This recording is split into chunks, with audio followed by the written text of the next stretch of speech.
میرے پیارے دوستو، پچھلی مرتبہ میں نے حضرت عمر رضی اللہ تعالیٰ عنہ اور حضرت ابو بکر صدیق رضی اللہ تعالیٰ عنہ کے بارے میں آپ کو ایک بوڑھی عورت کے بارے میں ایک واقعہ سنایا تھا۔ آج میں آپ کو حضرت عمر رضی اللہ تعالیٰ عنہ کے عدالت کے بارے میں بتانا چاہتا ہوں کہ حضرت بحر رحمۃ اللہ علیہ فرماتے ہیں کہ ایک مرتبہ حضرت عبداللہ ابن عمر رضی اللہ تعالیٰ عنہ نے حضرت مقداد رضی اللہ تعالیٰ عنہ کو گالی دے دی، تو حضرت مقداد رضی اللہ تعالیٰ عنہ نے وہ شکایت لے کر حضرت عمر رضی اللہ تعالیٰ عنہ کے پاس گئے، تو حضرت عمر رضی اللہ تعالیٰ عنہ نے یہ نظر مان لی کہ اگر میں نے عبداللہ ابن عمر کا زبان نہ کاٹا تو پھر لوگ حضرت عمر سے شکایت کر لیں۔ جب اس واقعے کا حضرت عبداللہ ابن عمر کو پتہ چلا تو حضرت عبداللہ ابن عمر رضی اللہ تعالیٰ عنہ نے کچھ صحابہ اکرام کا ٹیم کچھ لوگوں کو بھیجا کہ جا کر میرے ابا کو سمجھائیں، آج کے بعد ایسی کوئی بھی شکایت آپ کو نہیں آئے گی، اس مرتبہ میری غلطی ہو گئی سو ہو گئی۔ جب صحابہ اکرام رضوان اللہ تعالیٰ علیہ اجمعین کا ٹیم حضرت عمر رضی اللہ تعالیٰ عنہ کے پاس آیا تو حضرت عمر رضی اللہ تعالیٰ عنہ نے فرمایا کہ مجھے یہ عمل کرنے دے، اگر آج میں نے یہ عمل کیا تو آج کے بعد میرے نبی کے صحابی کو کوئی بھی گستاخ گالی نہیں دے گا۔ یہ عمل ہے حضرت عمر فاروق کا، یہ طرز زندگی ہے حضرت عمر فاروق کا۔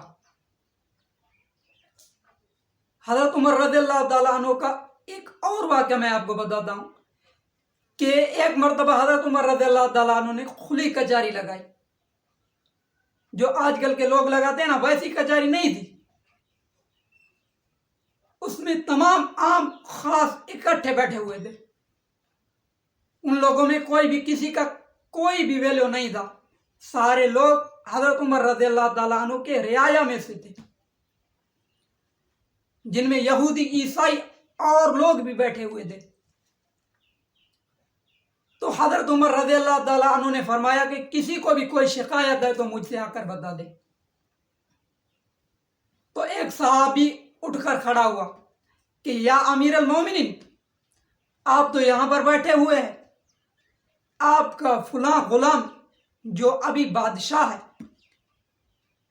جو ابھی گورنر ہے، وہ گورنر اپنے جسم کے اوپر ریشم کے کپڑے پہنے ہوئے بیٹھا ہے۔ تو حضرت عمر رضی اللہ تعالیٰ عنہ نے حضرت مسلمہ کو حکم دیا کہ اس گورنر کو لے کر آؤ، اس گورنر کو گرفتار کر کے لاؤ۔ یہ حکمران نہیں تھے کہ اس گورنر کو اور بھی سہولیات دی جاتی، یہ ملک پاکستان نہیں تھا، وہ حضرت عمر رضی اللہ تعالیٰ عنہ کا عدالت تھا، وہ حضرت عمر رضی اللہ تعالیٰ عنہ کی خلافت تھی۔ تو حضرت مسلمہ رضی اللہ تعالیٰ عنہ نے اس گورنر کو لے کر آئے اور حضرت عمر رضی اللہ تعالیٰ عنہ نے اس گورنر کو دیکھ کر فرمانے لگے کہ ایک غسان ابن غنم، تمہاری کیا اوقات ہے؟ تمہاری اوقات کیا ہے؟ اپنی اوقات تو بتا، مجھے بتا تمہاری اوقات کیا ہے، تمہاری حیثیت کیا ہے؟ تمہارا باپ سارا دن بکریاں چراتا تھا، اور اگر میں نے تمہیں گورنر بنایا تو تو نے اپنی اوقات بھلا دی۔ تو حضرت عمر رضی اللہ تعالیٰ عنہ نے حکم فرمایا کہ ابھی کے ابھی اس کے کپڑے اتارے جائیں، اس کو ٹاٹ کا قمیص دیا جائے، اور میرا یہ حکم ہے کہ مدینہ منورہ کی ساری بھیڑ بکریاں اس کو دے دو، یہاں سے چلا جائے، اور 6 مہینے تک یہ بھیڑ اور بکریاں چرائے تو اس کا عقل ٹھکانے میں آئے کہ یہ ایک مسلمانوں کے ملک کا گورنر ہے، اس کی اوقات یہی ہے۔ یہ تھا حضرت عمر کا عدالت، یہ تھا حضرت عمر کا خلافت، یہ تھا حضرت عمر کا درجہ۔ ایک مرتبہ حضرت امی عائشہ صدیقہ کے اوپر تہمت لگائی گئی تو حضور اقدس صلی اللہ علیہ وسلم مکمل طریقے سے پریشان ہو گئے۔ تو حضور اقدس صلی اللہ علیہ وسلم نے صحابہ کا ایک مشورہ بلایا۔ سارے صحابہ نے مشورہ دیا۔ پہلے حضرت ابو بکر سے پوچھا کہ اے ابو بکر، تمہارا عائشہ کے بارے میں کیا خیال ہے؟ تو حضرت ابو بکر صدیق رضی اللہ تعالیٰ عنہ نے فرمایا کہ یا نبی اللہ، عائشہ میری بیٹی ہے اور آپ کی ازواج ہے، میں اس کے بارے میں کیا خیال دوں؟ جو آپ کو پسند آئے وہ عمل کر لے۔ پھر حضرت عثمان غنی سے پوچھا کہ اے عثمان، تمہارا کیا خیال ہے؟ تمہارا کیا خیال ہے عائشہ کے بارے میں؟ تو حضرت عثمان غنی نے فرمایا کہ یا نبی اللہ، ایک بات میں آپ سے پوچھنا چاہتا ہوں، میری طرف سے یہ ایک گزارش ہے کہ آپ مجھے بتائیں، ساری زندگی میں آپ کے جسم کے اوپر کبھی کوئی مکھی بیٹھی ہے؟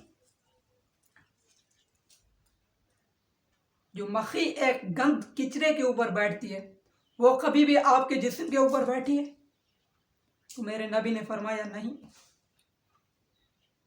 تو حضرت عثمان رضی اللہ تعالیٰ عنہ کہنے لگے یہ حدیث کی بات ہے، میں اپنی بات نہیں سنا رہا۔ تو حضرت عثمان غنی رضی اللہ تعالیٰ عنہ کہنے لگے کہ اگر آپ کے جسم کے اوپر کوئی مکھی نہیں بیٹھ سکتی تو آپ کے بستر کے اوپر اللہ تعالیٰ کیسے قبول کریں گے ایسی غلط اور غلیظ عورت کو؟ کوئی غلیظ عورت یا غلط عورت جو ہے نا، تمہارے آپ کے بستر کے اوپر تو نہیں آ سکتی۔ عائشہ پاک دامن ہے۔ تو حضرت علی رضی اللہ تعالیٰ عنہ سے پوچھا کہ علی، تمہارا کیا خیال ہے؟ تو حضرت علی کرم اللہ وجہہ نے فرمایا کہ یا نبی اللہ، یہاں پر بہت سی عورتیں ہیں، مکہ منورہ میں، مدینہ منورہ میں بہت سی عورتیں ہیں، آپ عائشہ کو طلاق دے دیں اور کسی عورت سے شادی کر لیں۔ تو حضرت عمر رضی اللہ تعالیٰ عنہ کی اب باری تھی۔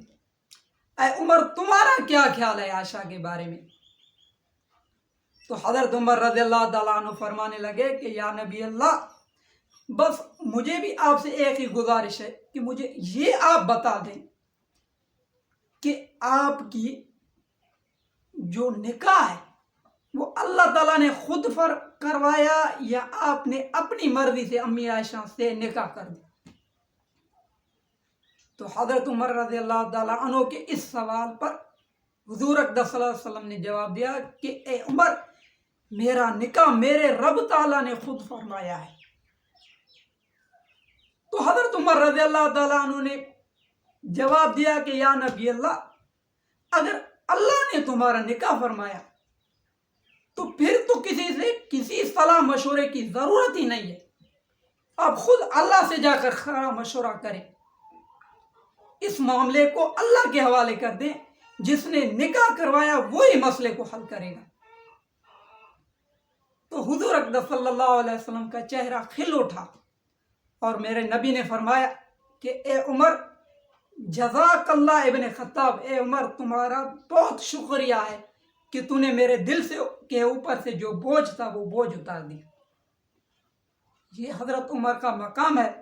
تو اسی وقت اللہ تعالیٰ نے وحی فرما دیا، وحی اترنا شروع ہو گیا امی عائشہ صدیقہ کے بارے میں۔ امی عائشہ صدیقہ کے بارے میں اسی وقت وحی اترنا شروع کر دیا اللہ تعالیٰ نے۔ یہ مقام ہے حضرت عمر کا۔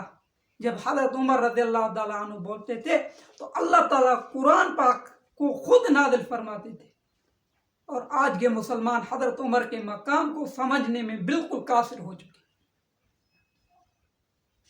میری دعا ہے میرے رب تعالیٰ سے کہ اللہ تعالیٰ ہمیں حضرت عمر رضی اللہ تعالیٰ عنہ کا جو مقام ہے، جو درجہ ہے، اس کے سمجھنے کی توفیق عطا فرمائے۔